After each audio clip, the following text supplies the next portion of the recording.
it's funny when I think about this now, because the stuff that I used to figure out how to do on a daily basis, it almost seems like it just shows how like the universe is truly abundant, and whatever you desire, like it's right there. And Yeah. I used to wake up, right? I used to wake up. This was years ago, and this is like when I was on the street, right? I'd wake up, didn't have a wallet, didn't have a debit card. I lost it in some circumstance. Something happened where I literally had just nothing in my pockets. I wake up and I got the clothes on my back.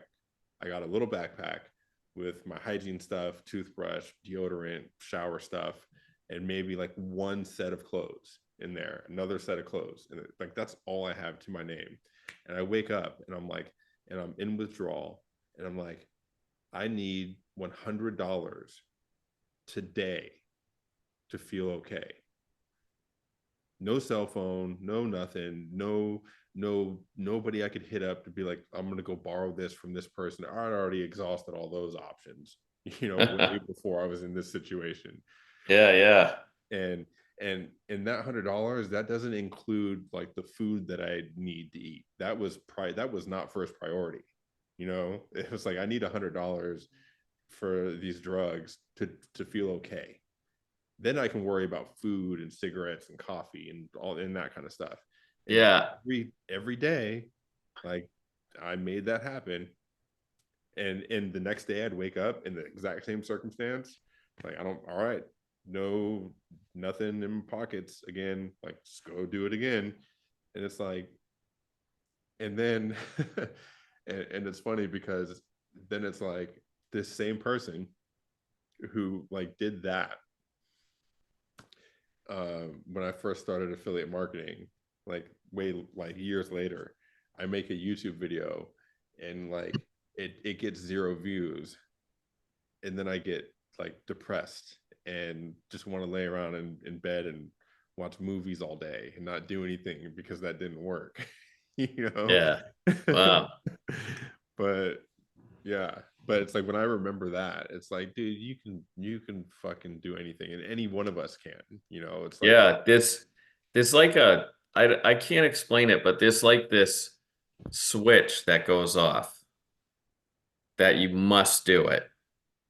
And then once that happens, everything just opens up for you yeah, if you're aware of it. when not doing it is no longer an option in your mind, Yeah. because that's all that was. Because some of the stuff that I did to get that $100, it's like I don't want to do that. I don't want to go like panhandle and stand on the side of traffic with a sign and go walk down to 7-Eleven, and like everywhere I go, if I see somebody looks like they have money, I'm like, I got a story. I'm using my vocal cords in my mind to be able to say something to get somebody to be like, here you go. And then and the whole time I know like this story isn't true. I'm just like, and whether they know it is or that it isn't, you know I didn't even care. I'm like, all right, cool, It's cool. pretty interesting though. It's pretty interesting where you are now and where you were, Right, yeah.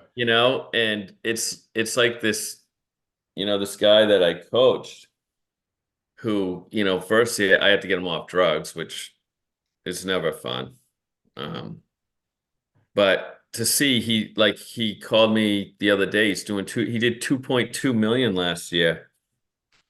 I was really proud of him. He's really going for it, Yeah, that's so awesome. What kind of business does he have?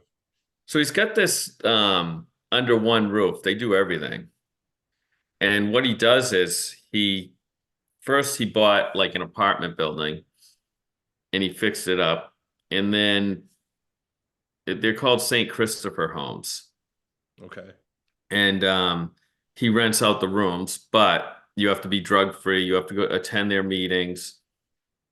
Nice. And you can live there, for so much a week. And then that's his workforce. So now he's got them working for him, coaching, prayers, all kinds of things. And he just built it up and built it up. I think he just bought his fourth apartment building. Yeah, and that's like the same model that that Newhouse has, where it's like the guys that are in there that are doing well can like become staff, and they're staff like part-time at first, doing things like cooking meals, things like that. And Yeah. but then they're like slowly getting into management, and at first the way that it is, it's like even when I was there, I would do little stuff for around the house. Like I was fixing washers and dryers for Sears at the time. So our dryer like broke. They're like, hey dude, can you think you can fix it? And I was like, yeah, it's gonna, I mean, it's not gonna be free. Like I could fix it, like if that's what you want. I don't think I said it like that. I was just like, I can, it's just gonna take like some time. Like I'm gonna have to do it like on the weekend. And like they're like, don't worry about that, we'll give you some time off of your rent, because the rent's based on like a day by day basis. So Yeah. it's like I did the work, and they basically gave me like a week of rent for free. So Yep. it's like, and that's how the rest of the guys were getting paid too, until they're full-time staff. Then they're getting paid the way that it's positioned. I think it's something like, it's based on an hourly rate, but the way that it works out is that they end up just living there for free. Like they're not paying rent. And then they have like a small stipend that they're getting so that they can save money and prepare themselves for when they move out. And but I was like looking at that as like a business model. That's like a really great use of an asset, you know? Yeah. I mean, he's doing really good with it. And um it's pretty and he's just like this wicked motivated kid. He's got so much energy, you know, and it's nice to see. Um, and he's always telling me, I'm gonna buy your electrical business. And I believe he will, I believe someday he will buy my electrical business. Um, but at the end of the day, he's got a real good niche. And there's so many, like in New Hampshire, there's such a drug problem. Um, it's it, it's unbelievable. That's man, this just kind of goes back to like, I don't see anybody really like create wealth and keep it, be able to create wealth and keep it by doing something that's not helping other people.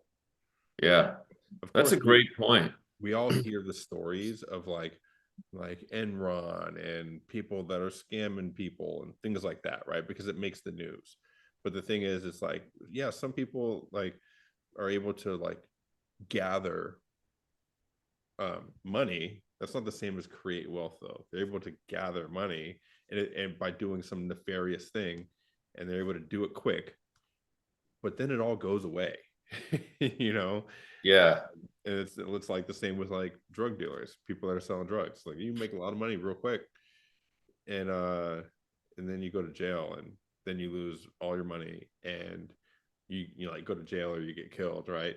And yeah, you lose all your money, and you also lose everything that you had to, because guess what, while you're in jail, if they don't take your house, well, whoever you bought it from is going to take it, the bank's going to take it because it's not getting paid on, and all your stuff is gone, and you come out like how I was, with whatever you got in your pocket.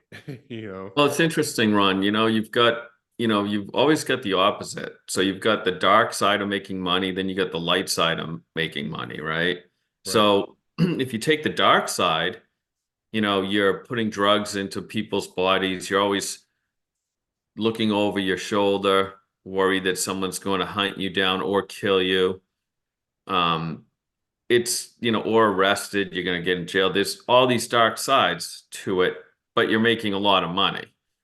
Then you have the good, right? The light side of it, where you're helping others, you're giving back to the community.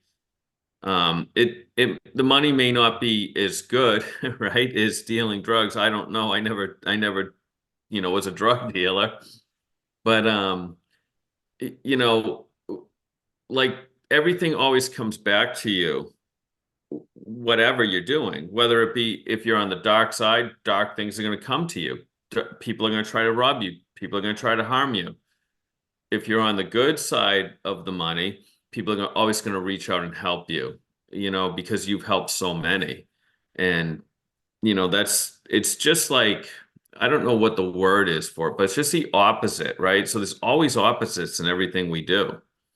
Right. And that's that's the interesting thing about life. Yeah. I always said with the electrical business, we could run drugs like so easily. All you do is fill up all the conduits with, cocaine or whatever, make a delivery. Looks like we're electricians because we are, right? Right. But I would never want to have that on my mind that somebody died because of a bad drug or a mixture and then not only that, you're destroying lives, families, the whole bit. Right. And I think we've all lived close enough to that scenario.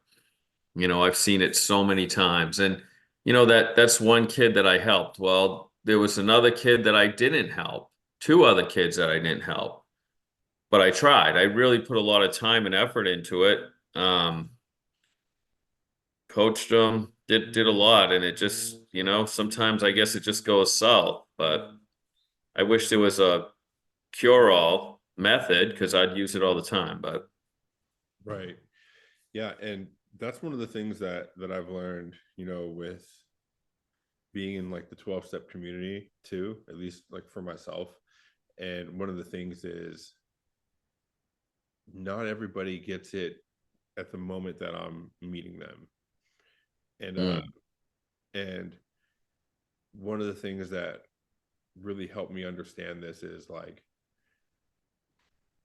there's probably like three guys out of the six or seven that have asked me to sponsor them. There's three right now that are like still sober, and that's like a good record. And it's not a good record on me. It's just like because I didn't do that. I just kind of gave them some advice and on how to connect with a power greater than themselves, and then they yeah, did the work and they built that connection, and yeah, because of that, they're still sober, right? And it's the same thing that somebody did, with me, and but at the same time, I went through multiple sponsors before I like got it, right? And over the mm, years. And this had nothing to do with those sponsors, but it was everything to do with me. And just like what we were talking about earlier, that ability to make a decision where it's like, this is what I'm doing, and there is no other option. Right. Me flipping that switch in my mind, yeah, and what it takes for each person is different, to have that switch flipped. But once that switch was flipped, then it's like I go through and I do the work, that people are suggesting for me to do, and I get results from it. And yeah, yeah. but You all know, those other experiences that I had before, they weren't for naught, because what they did is like that switch had flipped, and I knew what to do and where to go, and was like, okay, like from the experiences that I had before. And so I try to remember that, um now for the guys that don't stay around. And I think like, well, you know, I could have just been the person who planted the seed in the mud for them. And then they're out there having like these probably not so great life experiences right now, but all that stuff is watering that seed. And when that plant grows, that switch will be flipped, hopefully, yeah. and yeah. Like I think one of the greatest tools that I've used on myself, whenever I'm coaching somebody, I always ask, God or spirit, the great creator, whatever it is, I always ask, work through me so I can say the right thing to help this person. And I'm finding that has magical powers in it. So maybe try that, Ron, when you're coaching and, I don't know what your faith is. It's not important, but, Right. you know, I just kind of go with that. Yeah, it's funny that you mentioned that, because whenever I speak, if I'm speaking at a meeting or something like that, that's exactly what I do. Um, Yeah. I say a little prayer like that in my head to remind myself that, hey, it's not about me, and like just use me and say whatever you want me to say that's going to help somebody in here.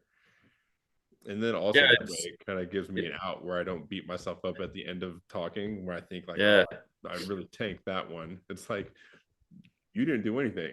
That was exactly what it was supposed to be. Regardless of what you want to judge on it, Ron, you know? Yeah. It's just it's very interesting that subjects we can get into you know, with whether you believe or not. Now, I had one of the guys that works for me he's an atheist, and I just would talk to him for a little bit and say, well, if you're so where do you think you came from? And he'd be like, well, I came from nothing. I go, so where do you think you're going? Well, I'm going nowhere. We're going nowhere. When we're dead, we're dead. It's nothing. I go, so you got here through nothing? You know what I mean? How is that possible? You know what I mean? So nothing created you, Yeah. you know? It's just interesting how you can get into the science of it even and say, well, how is that possible? Right. You know?